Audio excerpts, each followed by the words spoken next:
Hello.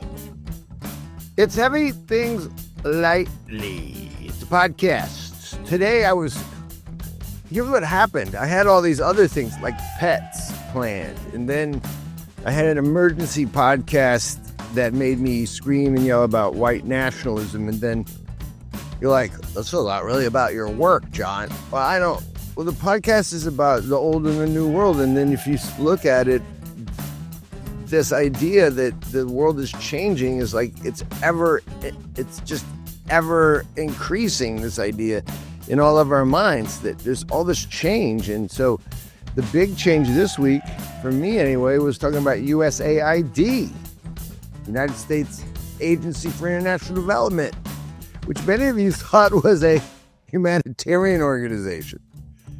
This pod, well, I worked on a grant with USAID in Georgia, and our guys in the field do this all the time. So today, USAID from the ground up on Heavy Things Lightly.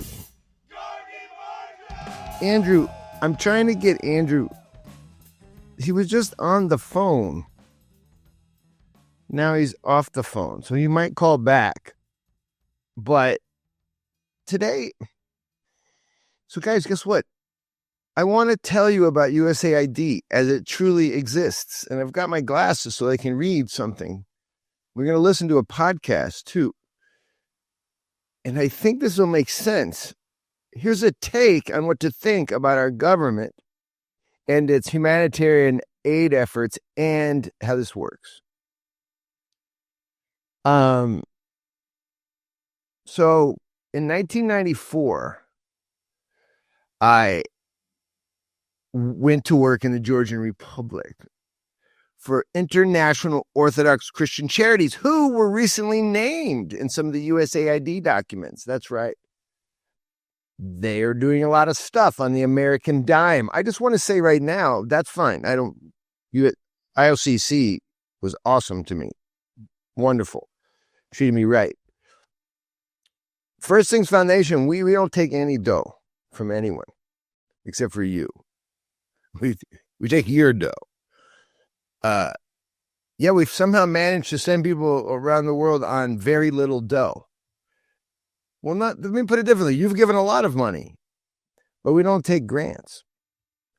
So it gives us a unique perspective. It gives me a unique perspective, which I want to share with you when it comes to how do we help people around the country, we being the United States of America.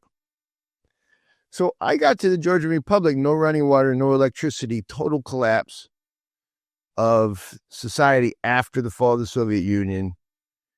The guy, when I was in Al-Khaltsike, where, by the way, now we have First Things Foundation field workers. So 30 years later, we started this organization that now sends people back to Georgia, where I was trained by IOCC. Well, where I worked for IOCC. This is after Peace Corps, after some other international development stuff I was doing. So, talk about perspective.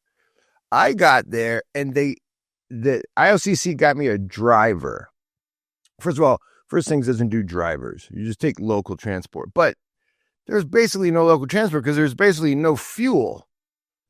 So they got me a driver, and IOCC paid for this through a grant from USAID, as I understood it. Don't sue me, okay? But that's the way I understood it. And the project was food relief, food delivery for widows, because there was a civil war that had been going on and was going on. A war with Abkhazia. Abkhazia was a region trying to peel itself away. Really, the Russians were involved. Hey, surprise, surprise. Look, guys, when I pick on Russians, I love Russians. A lot. Look at my hat. It's got a Russian cross on there, not a Georgian one, not an American style. For people who don't know what a Russian cross, it's just the third bar pointed upward to the right. Left, right, yes, right. That bar symbolizes that, oh, look, the thief confessed and he goes to heaven. So the Russians use this as a tradition. The Georgians have the vine cross with the wilting arms because it's vines. I don't know. I'm just giving you a cross lesson. So anyway, back in Georgia, the Georgian Republic, 1994, there was no running water, no electricity, but I had a driver and he was paid for in part from a grant.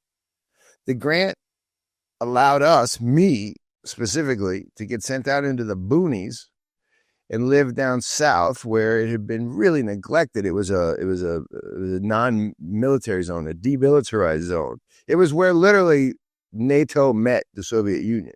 It's where Turkey met the Soviet Union. Therefore, East met West.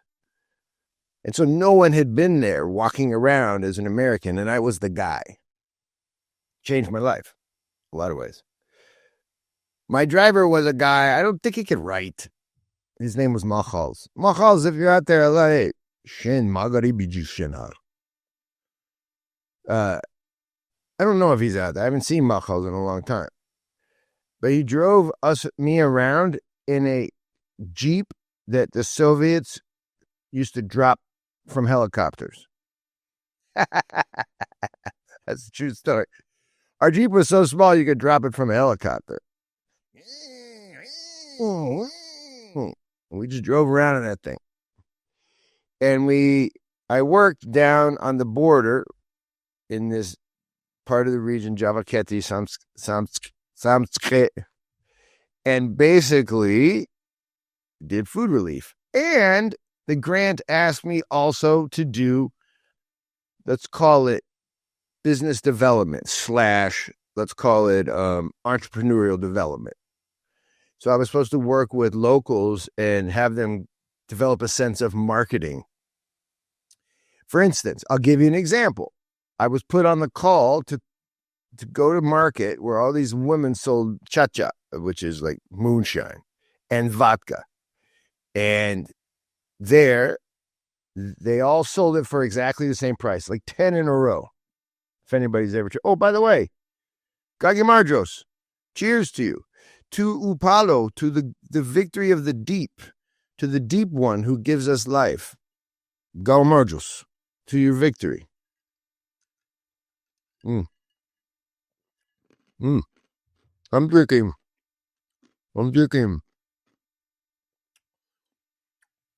My wife was gifted a coffee rum. Should I just say what kind? Is that an advertisement? Do I get money for that? Oh, no, they have to want me to say it because, there's an advantage for them. Oh, because there's a lot of people listening. Well, whatever. Oh, I was supposed to teach this kind of thing to the Georgians. Hey, ladies, why don't one of you peel away, move your stall, your vodka stall just down the road and sell at a cheaper price? Voila. That was my job. But I was supposed to learn Georgian so that they could trust me-ish. I could trust them or something. It was a good job, actually. It was very fascinating. I'm getting to a grant that I actually did with USAID. Here's the problem. As soon as I started doing that, of course, the woman who I tried to get to move down the road said, hell no, I'm not doing that. Maybe Shengiji, you're crazy. Because then all the women are going to hate me, and half of them are my relatives. Well, man, I'll sell it for less. Like, they intuitively understood that would be a problem. And so that didn't go very well. But then my friend Malchaz and I, we were sort of tapped with the idea that we really needed to return a project to the USAID headquarters in Tbilisi. I'm sorry, the IOCC headquarters. Again, IOCC, International Orthodox Christian Charity. They were receiving money from USAID. They was me. I was on the team. And I'm very thankful. Repeat it. Put it on the screen, Andrew. I am thankful for IOCC. Love them. Never did me wrong. But they were in the money game and continued to be. And the money game does this. It demands that I, the person out in the field, come up with a project, which I did. Want to hear it? I found a beekeeper on a road going out to my driver's village because we were going out there for a wedding. And I found him and I liked him. And he was a Georgian beekeeper. One Georgian beekeeper. And he had lots of Georgian bees, and the honey was amazing. And of course, he was selling it to his friends and family in local villages, but he wasn't like moving a lot, and he wasn't moving it to foreign places. And the grant from ILCC that they were getting called for me to do something like get him to move his honey. Oh, Andrew, you're not on the phone. I'll speak to the people who are listening. Hi, everybody. Oh, there's a problem. One guy's not enough. Can't do a project with one guy. I forget his name. Maybe it was Levant. I can't remember. Levant. I don't know. It was 30 years ago, guys. I'm not that smart. My brain, I'm drinking coffee-flavored rum in the middle of the day. No, I know everyone's like, this is not good. It's not like that. Okay, it's for the show. It's mostly, you hear it? It's mostly, I don't really like alcohol that much. I don't really even like wine that much. Don't repeat that to other Tamadas, okay? But I'm sipping this because we're toasting together. We're talking together. So here it is. I feel like if I drink, also it will increase my footprint on X, on Twitter. Anyway, so I had the project. Let's call him Levon. We just did, actually. And he was great. And I started to write up his project, meaning I started to talk to him and sit with him. And first things, we call this an engagement scope. I tried to engage him. And he was great. And he was like, yeah, Bijo, let's do this. So I went back to IOCC and I said, here's a project it was like for $7,000. They're like, what are we supposed to do with this? I was like, we're supposed to help Levon move his honey. This is a true story. And they were like, I know, John, it's so nice of you to do that, but we're writing a grant for $1 million, not 5,000. I was like, so what? Oh, so I don't think Levon could even handle $1 million. They're like, go get 40 more Levons, moron. I was like, well, I could have anticipated that, but where am I going to find 40 Levons? Remember, the Soviet Union is just falling apart. Everybody's sort of staring at each other and going, what the hell are we going to do next? So did they have a beekeeping, like, Soviet, like, communitarian group? Yeah, kind of, but they didn't trust that system anymore. So I said, well, I'm going to go find some more guys. And I went out to region after region to find beekeepers. But because I rolled up on them with my idea, what do you think happened?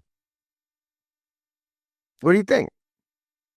Hi, my name is American John, and I'm here to talk to you a little bit about the little idea I got going. Well, who are you? Who's your father? I'm like, well, I'm an American. Okay, well, where's your mother? Why aren't you talking? Where's your mother? Where do you sleep? Oh, I'm here. I'm traveling for the United States. I live in Akhaltsike. Why? So that's one guy on like a Tuesday, and I'm trying to talk to him, but I'm supposed to go 30 kilometers down the road, or I'm supposed to go to each village and find 5 guys. I could try to do that. I mean, I probably could have got it up to 10. In fact, I got it to 8. 8 signees for like $48,000 or something. It wasn't even close to what I needed to do. So then, I won't say who, I'm not even saying it was an IOCC in person. Remember, this is a conversation about aid. You're going to like it. A person close to the situation, let's put it like that, in Georgia in 1994, said, just write the grant for like 200 beekeepers. Make it $1 million. Get the dough. I said, well, what do I do then?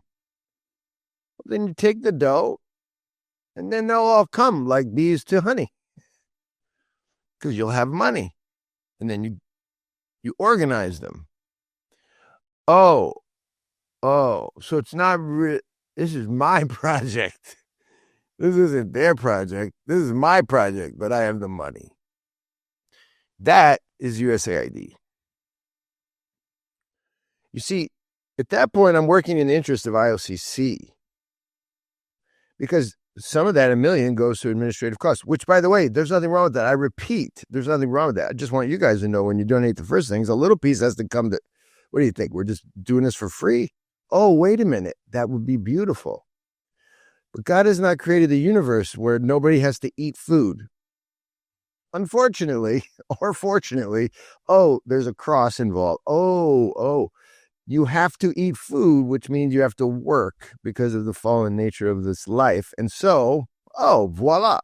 You need admin. You need to administer the project.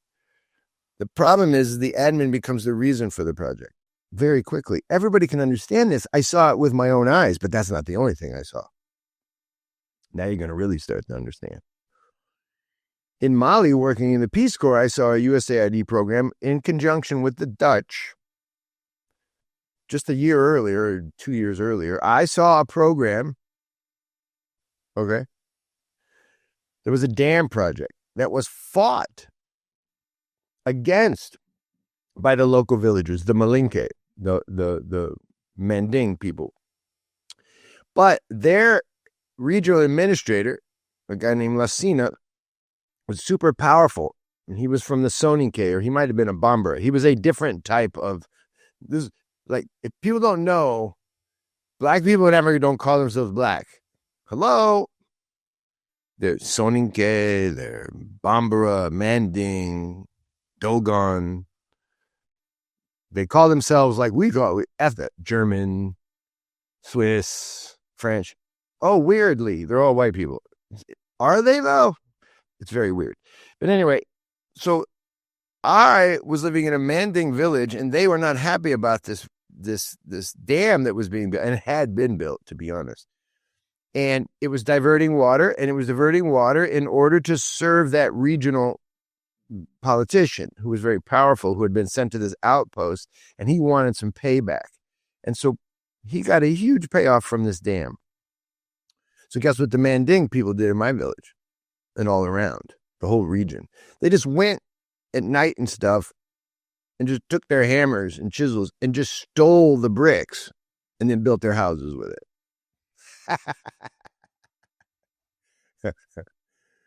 They felt like schools and stuff. You would like see the bricks and you'd go like, that, pretty sure those stones are from the dam. They didn't care. They didn't care. So what's going on there? Well, what's going on there is USAID no doubt needed that politician in their pocket. Well, they really needed the whole coalition of Malian leaders in their pocket, because there was a coming revolution, and there was one. And what they were trying to do is direct the USAID money in such a way as to feed the political powers necessary to keep and maintain American, right, allies, American power. The French were like triple do this. The Chinese, oh, wait a minute, here's a surprise. Everybody does this. Everybody. So I just wrote my guys. I'm almost done. You gotta, don't tune out. I just wrote my guys in the field, like all of them. I guess there's 11 on this string. And I said, guys, what have you seen from the USAID? So I'm going to read it, because Andrew never called. He never called on the phone that I'm showing you.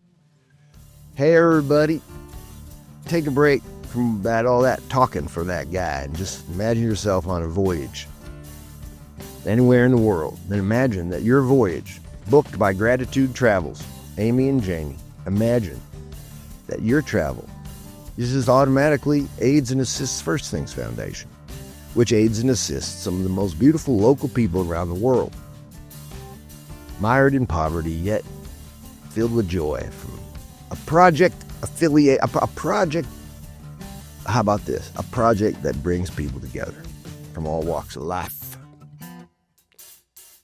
Gratitude Travel. You should book through them. You can find them on our website. Anything you do. Not just, you don't have to go where we go, but Georgia for sure, South Africa for sure, Europe for sure, the Caribbean for sure. They'll book you. And they'll give a percentage of everything they book to us. That's cool. Gratitude Travel. And don't forget the art of Tamada. Dates are being released Look for them October and November, one in Greenville, one in Isla Morada in Florida, the Keys. By the way, that's the end of October and the beginning of November. Who loves you? Back to the show. But I did get this. I got this today. This is just from today. Today, one of our guys in Georgia, I won't call him out. I said, just today, he said, only 20 minutes ago, a man and a woman, a girl and a boy, he says, showed up. This is a great story. Showed up speaking no Georgian, or very little Georgian, 2 foreign students from some, as he quotes, alphabet European NGO. They braved the ice and snow to come to our house, not knowing we were Americans in this tiny village, and asked us if we smoked.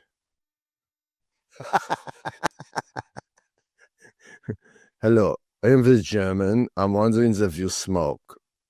What is happening? If you know where these guys are, they're in the middle of nowhere. Not nowhere, but it's far. You got to work on getting there. Hello, my name is Helmut. I'm wondering if you smoke. What? I don't get it.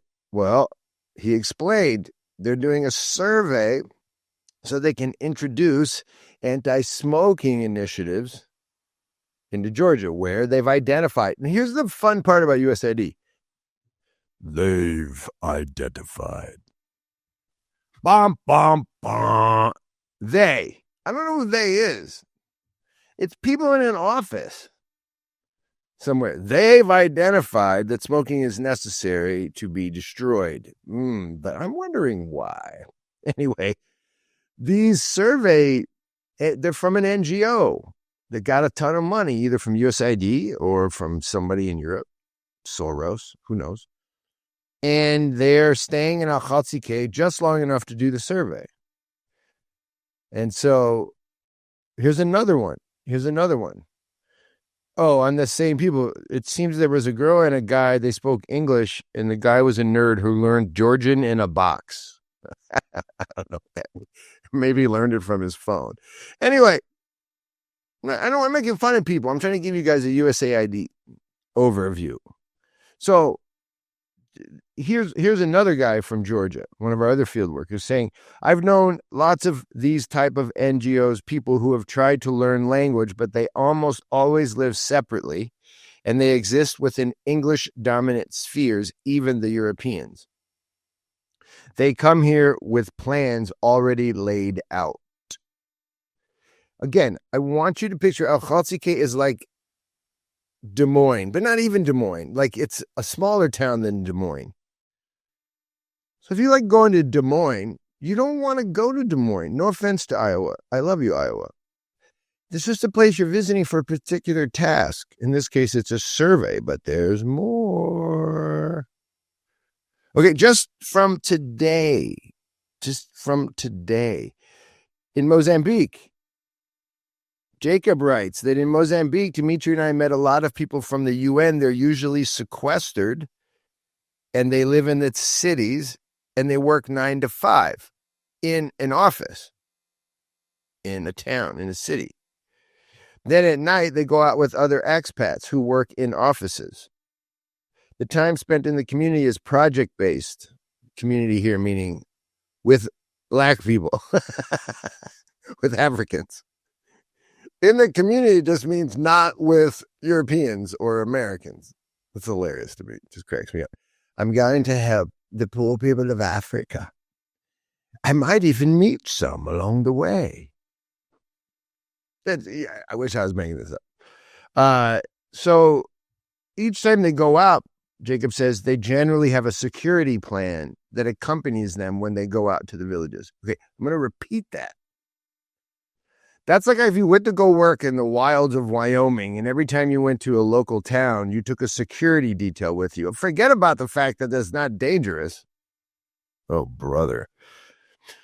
It might be dangerous. I don't know, near Casper, Wyoming. Because that's the kind of crime that you have in these rural villages in Africa. I'm sorry. Go look it up. There's not a lot. But what's really, really off-putting for me, and this is a problem with USAID, is they roll in with like two, 3 cars, security detail. We've come here all the way here. We'd like to take a survey. So they roll in to do the most asinine things with a security detail. I wish I was making this up. So often, Jacob says, they're accompanied by a Mozambican government minister. That's not terrifying for local villagers. So the outsider comes with the super outsider who also happens to know your name. And you're going to have like an open conversation about what comes next. You're just going to sit there and shut your face is what you're going to do if you're a Mozambican villager. So, oh, look, Jacob says, I've worked with something called humanity and inclusion and UN Millennium organizations that see, the representation they're representing in Mozambican sports so that the young people identify with them. And I'm not making this up. That's an African story from Mozambique. Adrian Perez, who served in Guatemala, tells me that he really didn't meet any USAID people that seemed interested in their projects. Now, that's maybe not fair, although he does name names. I'm not naming names. I don't know. I'm trying to give you an honest thing. I'll end with this, a little philosophy. Can I do this? I myself just recently was in Georgia and walked into it. It was like a dusty office with 2 guys sitting there smoking cigarettes and a printer. And they were literally handing out LGBT literature.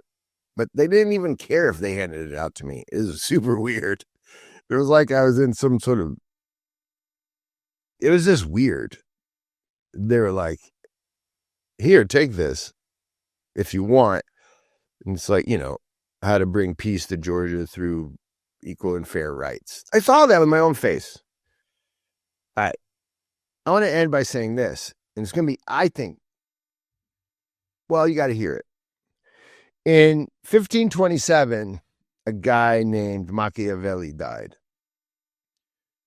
Niccolo Machiavelli. He was a philosopher who was basically hired by princes, right, to teach them how to get the power they deserved, because Italy was a mess. And he's a philosopher on statecraft. You've all heard of him, but you have to understand he was a real person in time. And his goal was to teach this philosophy, which he felt had always been in existence, but had never been spoken freely. So it's like there had always been this way of doing stuff as a leader, but now I'm actually just going to teach it outright. So what does Machiavelli say? He says that politics are not a part of the questions asked regarding eternity. Politics are about things happening now.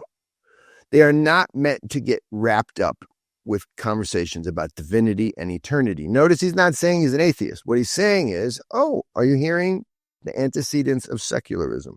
What he's saying is you can't hold political leaders to the same standards of divinity. 1. 2, religion is a separate sphere dominated by a separate set of laws. And finally, right, rulers have to do things that average people can't or won't. Do things here means do sins. Because remember, he's in a deeply Catholic society at the time. So really, I just cited 3 things. It's one thing. Politicians are different kinds of humans that have to build consensus, and often that consensus must be based on divisiveness, sinfulness, cantankerousness, division, and that should not be scary for a politician. It should be what they do, right? In other words, if you think about who of you out there, so if you know about, if you're even a little ortho adjacent, ortho curious, then you know about the Byzantine Empire. If you know about the Byzantine Empire, you know that there's the symbol of this two-headed bird, right? The body of the bird is one, but the heads are two. One is the state, one is the church. Machiavelli is basically saying that there's two bodies and two birds, not one. The eagle is not two-headed. The bodies need to be separated, not just the heads. So, you don't believe me? Here's a podcast. Andrew's going to play it for me. Here's a podcast where Mike Benz is talking to Tucker Carlson. Tucker Carlson, who, by the way, check out Christianities. He's in our movie. Mike Benz, who's a longtime researcher of USAID, he says this, and I want you to hear it. Super interesting. People need, and especially at the policymaker and White House and House Senate Oversight Committee side, they need to get a sort of topographical map of the scope and spectrum of our dirty deeds done in the name of USAID in order to make a triage assessment of what kind of things can be dual purpose. Okay, so dual purpose. Wait, what kind of things can be dual purpose? What? What are the two purposes? Here he goes, Mike Benz.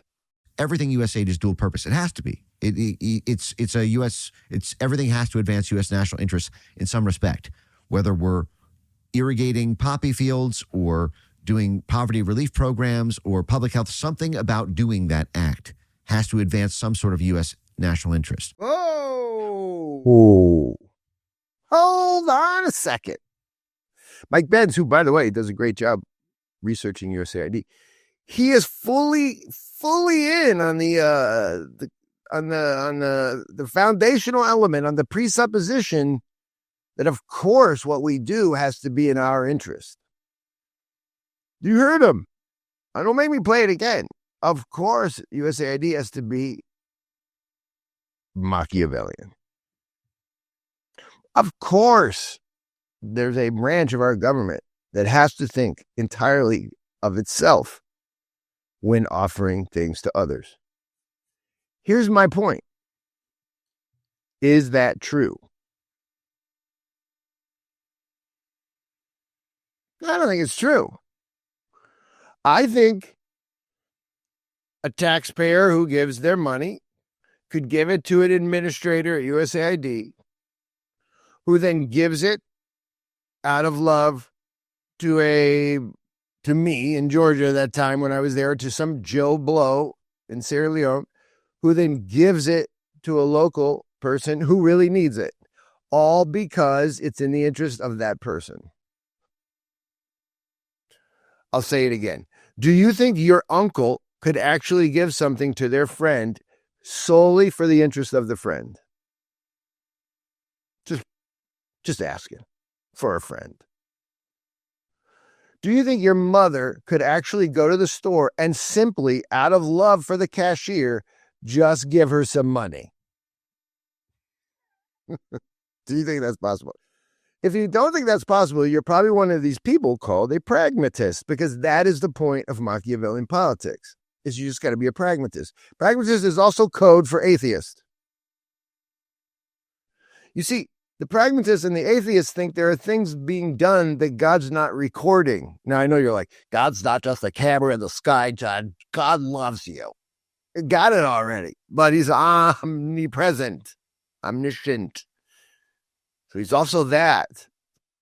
There's no place where you turn off the rules. Now, if you tell me I got to kill somebody because I got to kill somebody to protect my wife, I killed somebody. Still bad. Still wrong. Hopefully God's merciful. But I don't get to go, that was good. It's not allowed to just think there has to be a time when everything we do is for us.